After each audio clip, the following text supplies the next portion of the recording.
नमस्कार मित्रों। आज की कैबिनेट ब्रीफिंग में आप सबका स्वागत है। जैसा कि आप जानते हैं, आज केंद्रीय कैबिनेट की बैठक हुई। बैठक में लिए गए महत्वपूर्ण निर्णयों के बारे में आप सबको जानकारी देने के लिए माननीय रेलवे, सूचना एवं प्रसारण तथा माईटी के कैबिनेट मंत्री श्री अश्विनी वैष्णव जी उपस्थित हैं। माननीय मंत्री जी का हार्दिक स्वागत है। ब्रीफिंग के नमस्कार। बाद कैबिनेट के निर्णयों से संबंधित प्रश्नों का उत्तर माननीय मंत्री जी देंगे। अब आदरणीय मंत्री महोदय से निवेदन है कि आप मीडिया को संबोधित करें। नमस्कार दोस्तों, आज सबसे बड़ा जो फैसला लिया गया है कैबिनेट में वो है कि 70 इयर्स से ज़्यादा के जो हमारे सीनियर सिटीजन्स हैं उनको universal health coverage Ayushman Bharat PM Jan Arogya Yojana में कवर करने का फैसला लिया गया है। ये बहुत बड़ा फैसला है। इस फैसले में एक बड़ी मानवतावादी सोच है, बहुत ही एक ह्यूमैनिटेरियन थिंकिंग है। और माननीय प्रधानमंत्री श्री नरेंद्र मोदी जी ने जो कमिटमेंट दिया था वो कमिटमेंट आज डिलीवर किया है, उस कमिटमेंट को फुलफिल किया है। प्रधानमंत्री जी ने कहा था कि 70 वर्ष की आयु के ऊपर के हर बुजुर्ग को आयुष्मान योजना के दायरे में लाया जाएगा और 70 साल के ऊपर के हर बुजुर्ग, चाहे वो गरीब हो, चाहे मध्यम वर्ग के हो, चाहे उच्च मध्यम वर्ग के हो, ये नया दायरा होगा जिनको 5 लाख रुपए तक के मुफ्त इलाज की सुविधा मिलेगी। आज ये स्कीम प्रधानमंत्री श्री नरेंद्र मोदी जी के नेतृत्व में कैबिनेट ने अप्रूव की और इससे देश में करीब 4.5 करोड़ फैमिलीज, जिसमें करीब 6 करोड़ सीनियर सिटीजन्स कवर होंगे, ये नए एडिशनल इसमें जुड़ेंगे। आप सब जानते हैं कि आयुष्मान भारत विश्व की सबसे बड़ी हेल्थ एश्योरेंस स्कीम है। इतनी विशाल स्कीम जिसमें करीब 12 करोड़ 30 लाख फैमिलीज कवर्ड हैं और देश भर में जहां पर भी आप जाके आयुष्मान के लाभार्थियों से अगर मिलेंगे तो वो कितना आशीर्वाद देते हैं वो सब आपने देखा होगा। इस स्कीम में आज एक नया अध्याय जुड़ा है जो कि प्रधानमंत्री श्री नरेंद्र मोदी जी ने कमिट किया था, एक कमिटमेंट दिया था कि 70 से अधिक आयु के सभी सीनियर सिटीजन्स को कवरेज दी जाएगी। कई फैमिलीज ऐसी हैं जो ऑलरेडी कवर्ड हैं जिसमें सीनियर सिटीजन है। ऐसी फैमिलीज में additional coverage, top up coverage 5 lakh रुपए पर एनम का रहेगा। मान लीजिए कोई एक गरीब परिवार है किसी ग्रामीण क्षेत्र में या शहरी क्षेत्र में जिसका ऑलरेडी आयुष्मान योजना के अंडर कवरेज है, उसमें अगर सीनियर सिटीजन्स हैं तो उसमें एडिशनल कवरेज ये रहेगा, टॉपअप कवरेज रहेगा 5 लाख रुपीस का, जो कि केवल सीनियर सिटीजन्स के लिए रहेगा। और जो फैमिलीज कवर्ड नहीं है, मान लो कोई एक middle class, upper middle class family है, वो आयुष्मान में कैटेगरी में नहीं आते थे, उसमें भी 70 प्लस से ज्यादा के जो सीनियर सिटीजन्स हैं उनके लिए एक नया कवर जो कि 5 लाख रुपीस का रहेगा, 5 लाख रुपीस पर ईयर का। ये शेयर्ड कवर का मीनिंग आप पूछना चाहेंगे, जानना चाहेंगे। शेयर्ड मने shared between the senior citizens. Shared मने shared between the senior citizens. मान लो किसी परिवार में 2 सीनियर सिटीजन्स है तो 5 लाख का कवरेज उन 2 सीनियर सिटीजन्स के लिए। बहुत ही महत्वपूर्ण फैसला है, बहुत ही ह्यूमैनिटेरियन स्टेप है और समाज के जो आज के हमारे एक ट्रांजिशन हो रहा है कि जॉइंट फैमिलीज से कई बार न्यूक्लियर फैमिलीज होती जा रही है, उसमें सीनियर सिटीजन्स की हेल्थ कवरेज के लिए, उनकी सामाजिक सुरक्षा के लिए ये बहुत बड़ा स्टेप है। इसमें बहुत जल्दी कार्यक्रम फील्ड में रोल आउट होगा जिसमें सीनियर सिटीजन्स को रिक्वेस्ट किया जाएगा कि आप इसमें अप्लाई करें। जहां पर सीनियर सिटीजन्स ऑलरेडी कोई सेंट्रल गवर्नमेंट के या स्टेट गवर्नमेंट के हेल्थ कवरेज प्रोग्राम में कवर्ड है, मान लीजिए सीजीएचएस में कवर्ड है या डिफेंस का जो कार्यक्रम होता है उसमें कवर्ड है, उन सबको वही कवरेज रखने का ऑप्शन रहेगा। यानी आप आयुष्मान में आना चाहें तो आयुष्मान में आइए और एग्जिस्टिंग कवरेज में रहना चाहें तो एग्जिस्टिंग कवरेज में रहिए। जो ईएसआईसी में कवर्ड है उनको भी एलिजिबिलिटी रहेगी और जो प्राइवेट हेल्थ इंश्योरेंस लिए हुए हैं उनकी भी एलिजिबिलिटी रहेगी आयुष्मान के इस कवरेज में एंटर होने की। बहुत ही एक बड़ा ये कार्यक्रम है और इसका इनिशियल आउटले 3,437 करोड़ रुपीस रखा गया है। ये डिमांड बेस्ड स्कीम है, जैसे डिमांड बढ़ती है तो इसमें डेफिनेटली कवरेज बढ़ा जाएगा। अब मैं बाकी के सभी आज के अप्रूवल्स पे आता हूं। आपने देखा ग्रीन पावर और इंफ्रास्ट्रक्चर के लिए प्रधानमंत्री श्री नरेंद्र मोदी जी की हिस्टोरिक थर्ड टर्म में कई फैसले लिए गए हैं। आज हाइड्रो पावर के लिए एक और बहुत बड़ा फैसला लिया गया है। हाइड्रो पावर हमारे देश में बड़ा पोटेंशियल है 133 गीगावाट का, यानी 1,33,000 मेगावाट का। इसमें जो प्रैक्टिकल डिफिकल्टीज आ रही हैं उसमें अभी हाल ही में आपको ध्यान होगा कि नॉर्थ ईस्टर्न स्टेट्स के लिए इक्विटी सपोर्ट का एक फैसला लिया गया था। आज पूरे देश भर में हाइड्रो पावर के लिए जो इनेबलिंग इंफ्रास्ट्रक्चर चाहिए होता है, कोई रोड की कनेक्टिविटी हो, रेलवे साइडिंग की जरूरत हो, कहीं पर ट्रांसमिशन लाइंस की जरूरत हो, केबल्स की जरूरत हो, कहीं पे कम्युनिकेशन नेटवर्क की जरूरत हो, उन सबको सपोर्ट करने के लिए 31,350 मेगावाट को इनेबल करने के लिए आज एक बड़ा कार्यक्रम एक अप्रूव हुआ है, जिसमें 12,461 करोड़ रुपीस का आउटले है।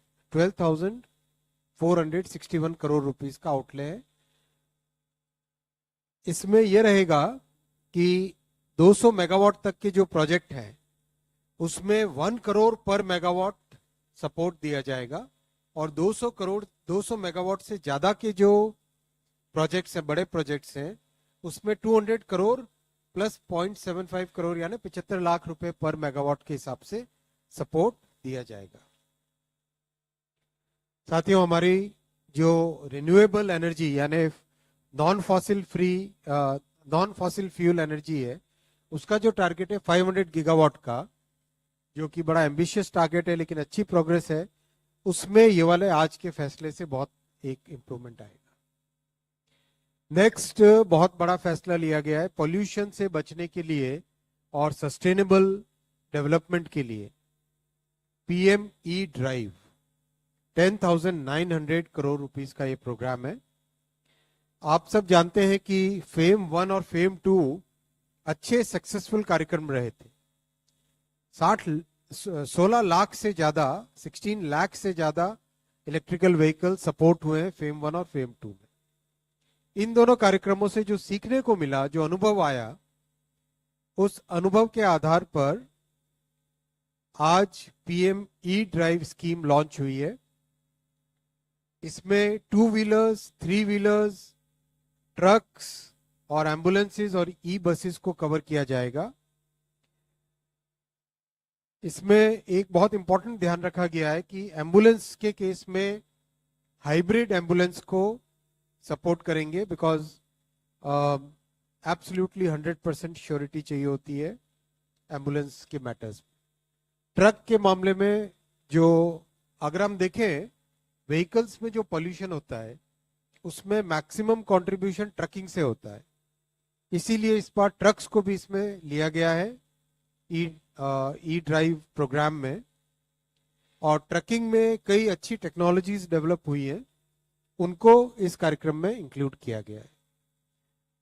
और साथ ही साथ बहुत बड़ा फोकस किया गया है कि चार्जिंग इंफ्रास्ट्रक्चर को देश भर में डेवलप किया जाए। इसके लिए 88,500 साइट्स को सपोर्ट करने के लिए 100% सपोर्ट होगा, वो फैसिलिटी इसमें दी गई है। और साथियों, इसमें ये ध्यान रखना है कि ये जो सपोर्ट है ई ड्राइव का, this support is over and above the PLI component and the GST relief which is already available to the EV segment, EV sector. This entire program will be a big help in having sustainable growth and making sure that our country progresses very rapidly on the electrical vehicle movement. इसी से जुड़ा हुआ एक बड़ा फैसला लिया गया है। आपको ध्यान होगा कि कुछ समय पहले एक PM ई बस प्रोग्राम लॉन्च किया गया था। PM ई बस प्रोग्राम में जो मंथली पेमेंट होता है पार्टनर को, PPP प्रोजेक्ट में पार्टनर को, उससे पेमेंट की सिक्योरिटी का इश्यू आ रहा था। तो जो देश भर में करीब 38,000 ई बसेस ऑलरेडी करीब करीब लगने लग गई है, कई लगने के प्रोसेस में है, उनके मंथली पेमेंट को गारंटी किया जाएगा पेमेंट सिक्योरिटी मैकेनिज्म के थ्रू। मैं आपको बहुत खुशी के साथ बताना चाहूंगा कि ई बस से जो ऑपरेटिंग कॉस्ट कम होती है, क्योंकि अगर हम डीजल से कंपेयर करें तो electric buses are almost less than half the operating cost. Maintenance cost भी बहुत कम हो जाती है। उसके कारण कई ट्रांसपोर्ट अथॉरिटीज स्टेट्स में, शहरों में, they have started coming into profit now. It's a very important factor जो 40-50 साल से हम लोग सुनते आए कि स्टेट ट्रांसपोर्ट कॉरपोरेशन कभी प्रॉफिट में आ ही नहीं सकता, कभी वायबल हो नहीं सकता। वो आज ई बस कार्यक्रम के कारण पॉसिबल हो पाया है। पॉल्यूशन लोड कम होता है और प्रॉफिटेबिलिटी होती है, बेटर सर्विसेज होती है, नॉइज कम होती है, कई तरह के फायदे हैं। तो अब इस पेमेंट सिक्योरिटी मैकेनिज्म के कारण बहुत सारे शहरों में ई बस का प्रचलन और बढ़ेगा। This is another very big milestone in sustainable development. Next, हम सब जानते हैं कि ग्राम सड़क योजना, प्रधानमंत्री ग्राम सड़क योजना एक ऐसा कार्यक्रम है जिसने देश के ग्रामीण क्षेत्रों में एक सिग्निफिकेंट बदलाव इस कार्यक्रम के जरिए से आया है।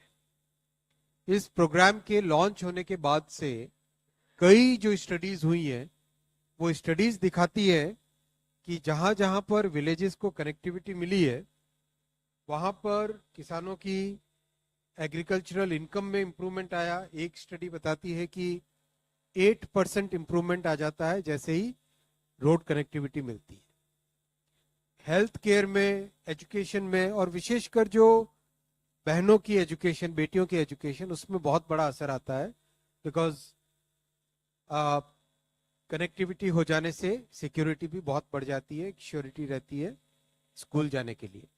तो आज इसमें बहुत बड़ा फैसला लिया गया है कि जितने भी विलेजेस और हैबिटेशंस जिनकी पॉपुलेशन बढ़ी है इस बीच में और वो अब एलिजिबल हुए हैं, उनको 2011 के सेंसस के अनुसार कवरेज दिया जाएगा। ये प्रधानमंत्री जी की जो सैचुरेशन अप्रोच है, उसी सैचुरेशन अप्रोच के तहत है कि each and every habitation which is still left out should be covered. तो करीब 25,000 अनकनेक्टेड हैबिटेशंस हैं जो कि विशेषकर पॉपुलेशन ग्रोथ के कारण एलिजिबल हुए हैं या फिर कोई और दूसरे सोशियो इकोनॉमिक कारण के कारण एलिजिबल हुए हैं। उन सबको अब कवर किया जाएगा और इसके लिए a massive outlay has been earmarked 70,125 crore rupees. 70,125 crore rupees. इसमें 40 करोड़ ह्यूमन डेज का एम्प्लॉयमेंट जनरेशन होगा, 40 करोड़ ह्यूमन डेज का एम्प्लॉयमेंट जनरेशन होगा। और जो नई टेक्नोलॉजीज है, गति शक्ति पोर्टल, कंस्ट्रक्शन की नई टेक्नोलॉजीज, ब्रिजेस के अलाइनमेंट की नई टेक्नोलॉजीज, उन सब का इसमें उपयोग किया जाएगा। बहुत ही इंपॉर्टेंट है ये। अगर हम कहें ग्रामीण क्षेत्रों में जितने कार्यक्रम हाथ में लिए गए हैं, उनमें से जो टॉप 5 प्रोग्राम्स हैं, उनमें से एक ये प्रोग्राम माना जाता है। और आप में से कई लोगों ने, कई साथियों ने ग्रामीण क्षेत्रों में पत्रकारिता की है, तो आप सब जानते होंगे कि इसका कितना मैसिव इम्पैक्ट है। So this is another big milestone. आज प्रधानमंत्री श्री नरेंद्र मोदी जी की अध्यक्षता में यूनियन कैबिनेट ने every remotest village should be connected, इसमें कई कंसेशंस दिए गए एलिजिबिलिटी के लिए। जो नॉर्थ ईस्टर्न स्टेट्स हैं और हिली स्टेट्स हैं, उसमें जो 500 का कैटेगरी, 500 पॉपुलेशन का जो क्राइटेरिया था, उसको रिवाइज किया गया है। और LWE अफेक्टेड एरियाज हैं, उसमें भी 500 पॉपुलेशन, मिनिमम पॉपुलेशन का क्राइटेरिया रिवाइज किया गया। वो डिटेल्स आपके सामने जब नोटिफिकेशन आएगा तब आ जाएगा। और ये प्रोग्राम से करीब करीब 62,500 किलोमीटर की नई रोड्स बनेगी, 62,500 किलोमीटर की नई रोड्स बनेगी। बाय 2029 इस पूरे प्रोग्राम को कंप्लीट करने का टारगेट लिया गया है। साथियों, लास्ट आज का मिशन मौसम।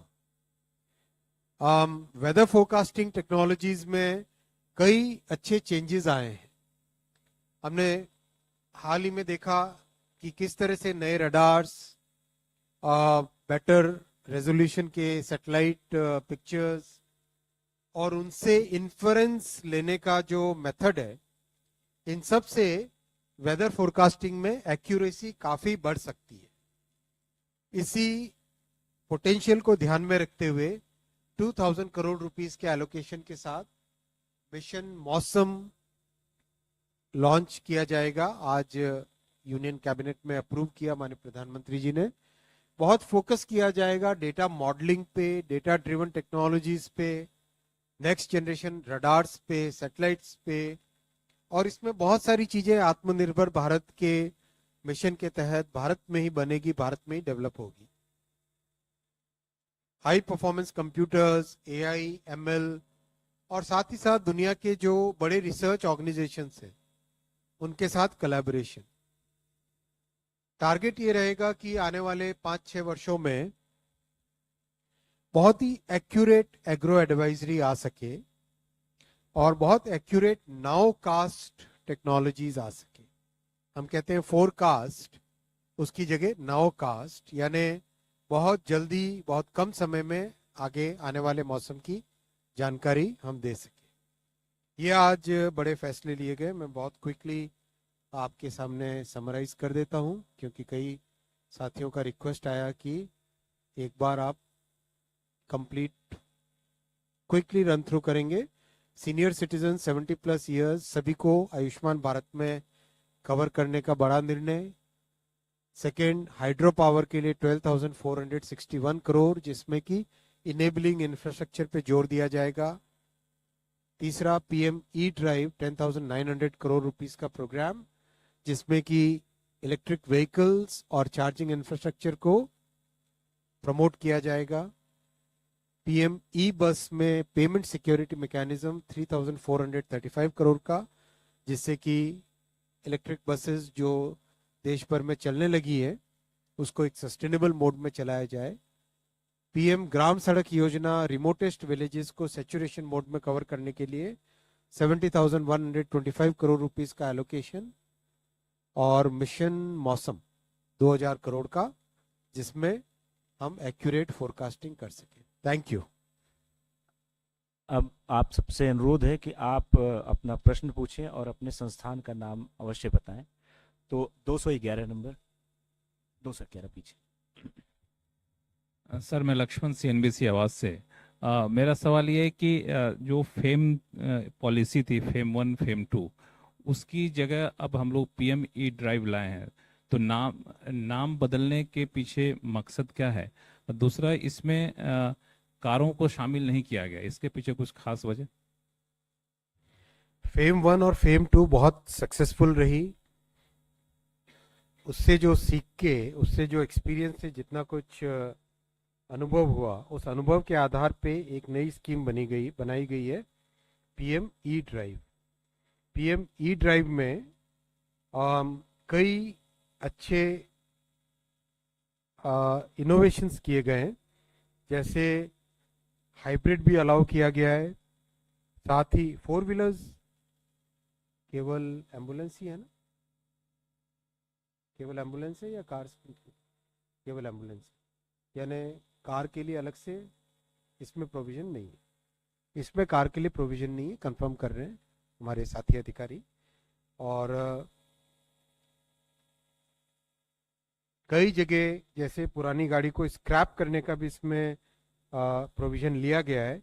और साथ ही साथ आपने देखा फेम में एक कॉम्प्रिहेंसिवनेस लाने की ज़रूरत थी। जो इंडस्ट्री से इनपुट आता था, वो बार बार ये फीडबैक आता था कि आप चार्जिंग इंफ्रास्ट्रक्चर पे उतना ही फोकस कीजिए जितना इलेक्ट्रिकल व्हीकल्स पे। इसीलिए इस प्रोग्राम में, ई ड्राइव में, इन सब को साथ लेते हुए फोकस के साथ चार्जिंग इंफ्रास्ट्रक्चर बने, साथ ही साथ ट्रकिंग इंडस्ट्री को भी इसमें इंक्लूड किया जाए। 2 व्हीलर्स, 3 व्हीलर्स, एम्बुलेंसेज, इन सब का इसमें ध्यान रखा गया। आपके साथ डिटेल एमएचआई की तरफ से बताएगी। 271 शिशिर। Sir, good evening. Shishir here from Hindu Business Line.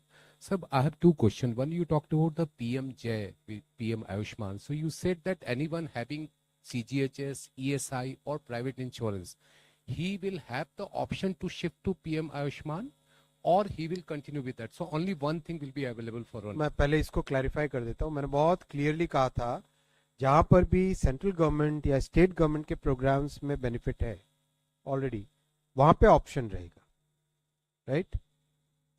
अब इस कैटेगरी को आप एक तरफ रखिए।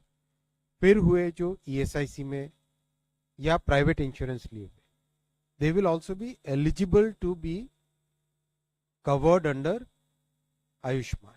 But they will get the option only one. I mean, not दोनों रहेगा ऑप्शन, या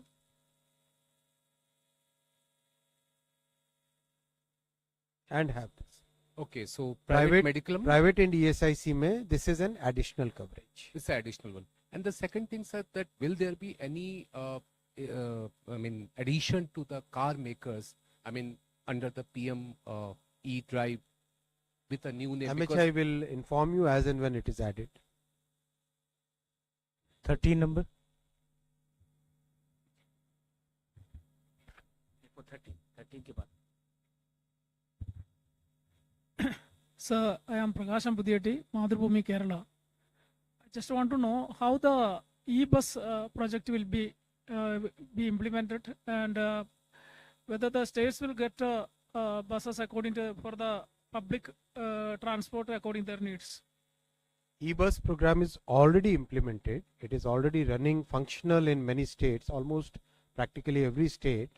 As I think it is in 169 cities, it is already functional. So now what has been added to the program is that there is a payment guarantee. 169 cities it is already functional. So the payment guarantee for the monthly payments which have to be done to the operating partner, that will be guaranteed by this mechanism. What used to happen is that the buses are running, but the people who are operating, they are not getting the payments. So then the program gets unsustainable. That's why this has been added. 78 for the sake। Sir, मैं रोहन हूँ CNBC आवाज़ से। मेरा सवाल ये है कि fame 2 में कुछ समस्याएं आई थी, कुछ कंपनियों को आपने इंसेंटिव दिया था, फिर उनसे वापस भी मांगा था, उन्हें बाद में ब्लैकलिस्ट भी कर दिया था। तो फेम 3 या पीएम ई ड्राइव में ऐसा ना हो, ऐसा रिपीटेशन ना हो, तो इसके बहुत लिए इंपॉर्टेंट पॉइंट है। पीएम ई ड्राइव में जो टेस्टिंग, स्टैंडर्डाइजेशन, वेरिफिकेशन, इन सब पे बहुत बड़ा फोकस दिया गया है। बिकॉज देखो, अभी ये इंडस्ट्री एक नए लेवल पे पहुंच गई है। इलेक्ट्रिकल व्हीकल्स का अडॉप्शन एक नेचुरल वे में अब होने लगा है, और हमारे पास ग्लोबल एक्सपीरियंस भी आज अवेलेबल है। चाहे यूरोप का एक्सपीरियंस देखें, यूएस का एक्सपीरियंस देखें, चाइना का एक्सपीरियंस देखें, आज एक वो एक्सपीरियंस अपने पास अवेलेबल है। तो अब टाइम आ गया कि इलेक्ट्रिकल व्हीकल इंडस्ट्री को एक एक्सपोनेंशियल ग्रोथ की तरफ ले जाया जाए। तो उसके लिए जितना सपोर्ट इंफ्रास्ट्रक्चर चाहिए, जैसे आपने देखा होगा जो क्वालिटी स्टैंडर्ड्स हैं, उन क्वालिटी स्टैंडर्ड्स का एनफोर्समेंट भी चालू हुआ है, जिससे कि इलेक्ट्रिकल व्हीकल एकदम सेफ बने, क्योंकि बैटरी के अपने इनहेरेंट इश्यूज होते हैं। उन इनहेरेंट इश्यूज को सॉल्व करना है तो स्टैंडर्ड्स बहुत इंपॉर्टेंट रहेंगे और क्वालिटी कंट्रोल बहुत इंपॉर्टेंट रहेगा। तो इन सब चीज़ों को जो फेम 1 और फेम 2 से सीखने को मिला, जो अनुभव आया, उन सबको इसमें प्रोग्राम में इनकॉर्पोरेट किया गया। 3 number. Good evening, sir. Sapna here from CNBC.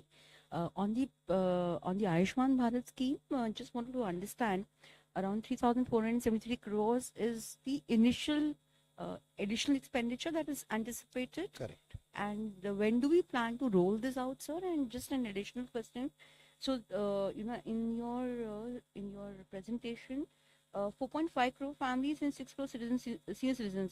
So are we saying that the existing base is 4.5 crore families covered under the scheme already? Many of them would be covered, Haan. and some would be additional. So the key number to note is 6 crore senior citizens.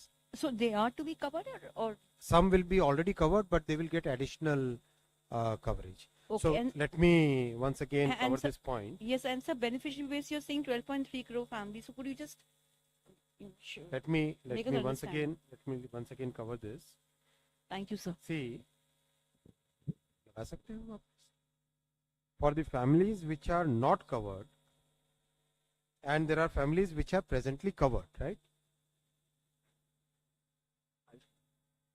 ठीक है, बता दो।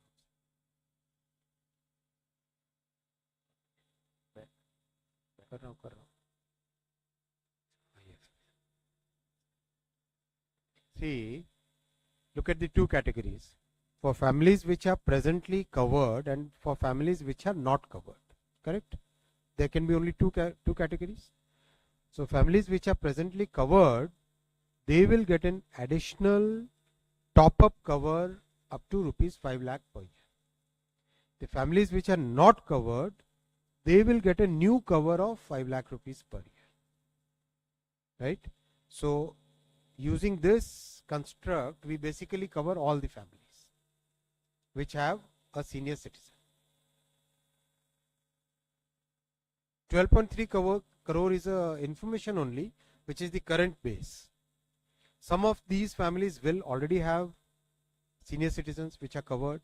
So the key point to note here is 6 crore senior citizens will get covered in 4.5 crore families. That is the estimate. But as we move forward, as we roll it out, we will come to know the accurate numbers. These are estimates. 49। Sir, I am Thwesh from Economic Times. Sir, in the FAME 2 scheme, there was a key component of indigenization, that the vehicles that are made largely in India will be subsidized. Will this be continued in Yes, the that new will be scheme? covered. That will be And covered. sir, what percentage of localization will be mandated to be eligible for subsidies?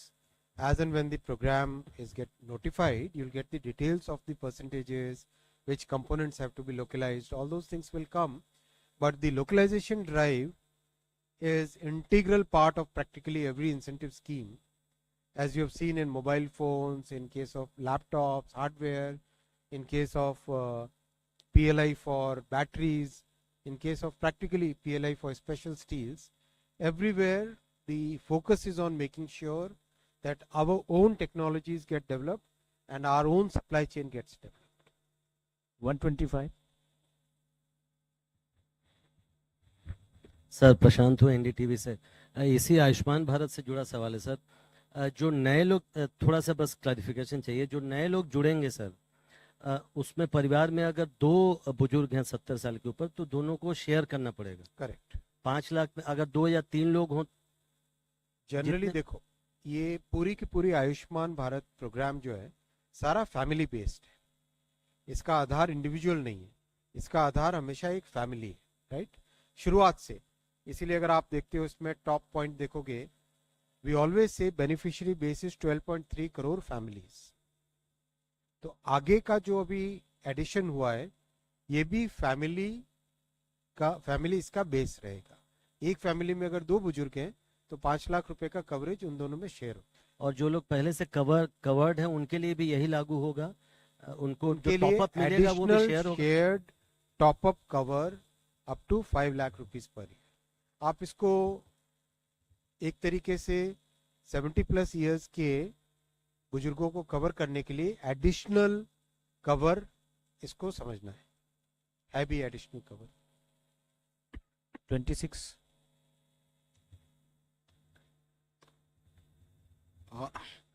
Sir, CK Naik here.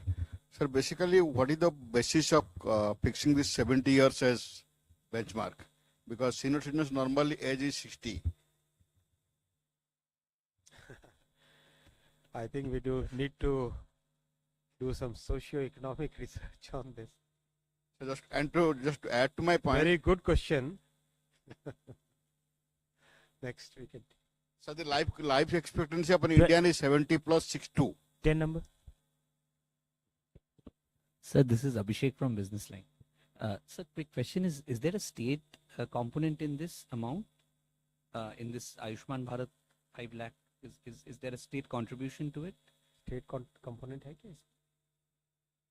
So there is a state component. What is it and how is it going to be divided? Calculations will come as it goes on. I think there is a formula for that, And which is exactly the same formula which is currently there.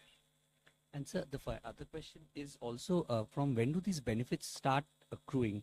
I mean, let's say it's rolled out on the ground tomorrow onwards and a family registers tomorrow only. Is there a cooling off period? It will be rolled out in a very systematic way.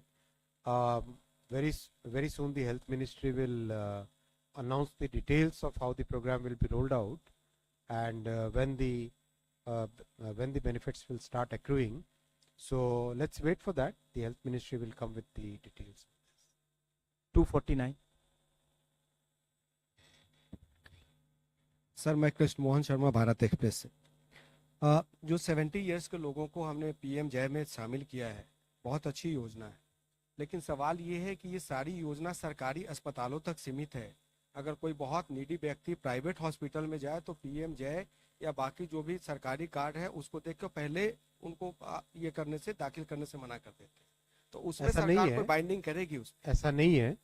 जितने hospitals Ayushman में enrolled हैं वो सारे के सारे hospitals इसको facility को provide करते हैं, और इसमें काफ़ी एक्सपीरियंस बिल्डअप हो रहा है, हॉस्पिटल्स का भी, गवर्नमेंट का भी, बेनिफिशरीज का भी। इस तरह के इतने बड़े लेवल के जो प्रोग्राम्स होते हैं, उन प्रोग्राम्स का अपने देश में इससे पहले कोई एक्सपीरियंस नहीं था। अब हेल्थ सेक्टर में इस इनिशिएटिव से, और साथ में जो पूरा डिजिटल इंफ्रास्ट्रक्चर इसके साथ बन रहा है, उसको लेके कई जगह बहुत अच्छा अनुभव आया है, और कई जगह और भी प्रयास लगातार चल रहा है। सर, बिल्कुल सही कहा आपने। सरकारी अस्पताल में या कुछ अस्पताल तो बहुत वेलकम करते हैं, लेकिन मैंने पर्टिकुलरली कई जगह लोगों को देखा है कि सीजीएचएस या पीएम जय योजना की वो बात करते हैं तो फिर वो कहते हैं कि किसी सरकारी अस्पताल में चले जाओ। तो चेक एंड बैलेंस करने की जरूरत है, मैं ये कहना चाहता हूँ। बिल्कुल, जितने एनरोल्ड है हॉस्पिटल्स उन सबको इसमें सर्विसेज देनी ही पड़ेगी। 179.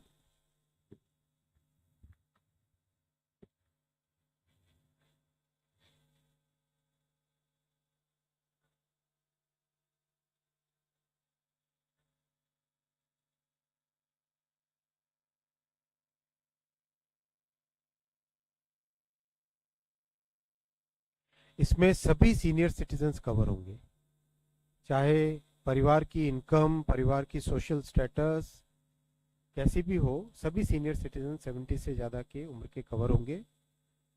इसमें किसी को, मतलब सभी को कवर किया जाएगा, किसी भावना के साथ किया जा रहा है। पहला प्रश्न आपका क्या था?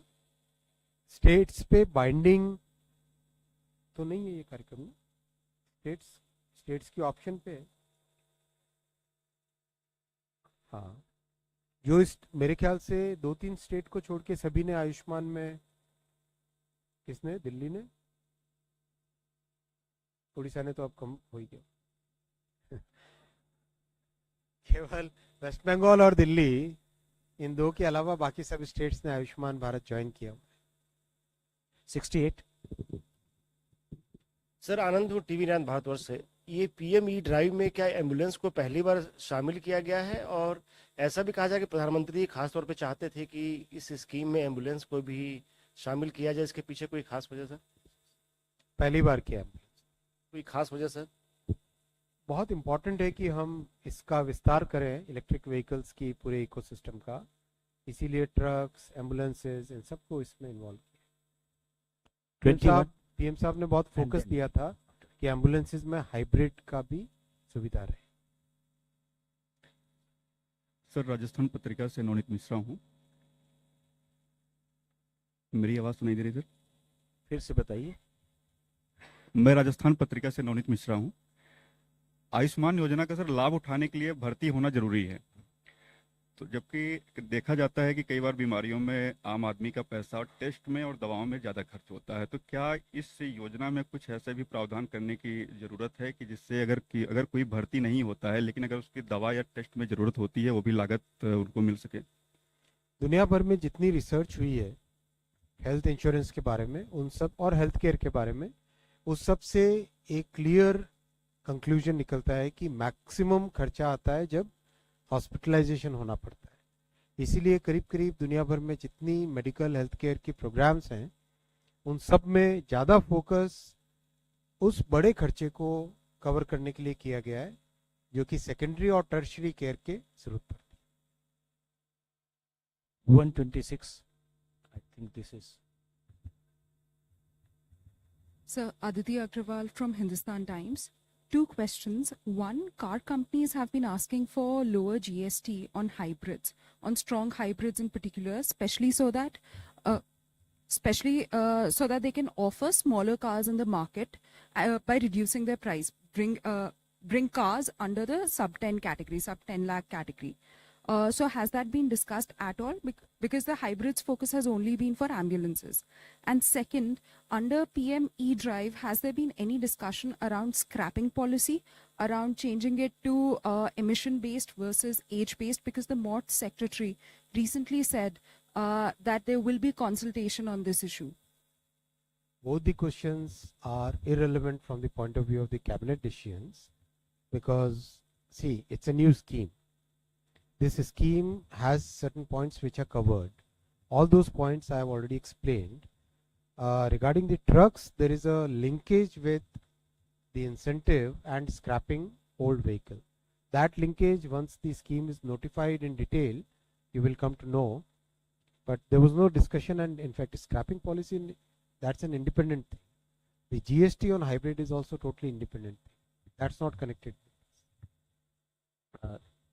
धन्यवाद आप सबका, और आप सबसे अनुरोध है कि आपके लिए भोजन की व्यवस्था हम लोगों ने की है, प्लीज कृपया ग्रहण करें और तब जाएं। Thank you very much.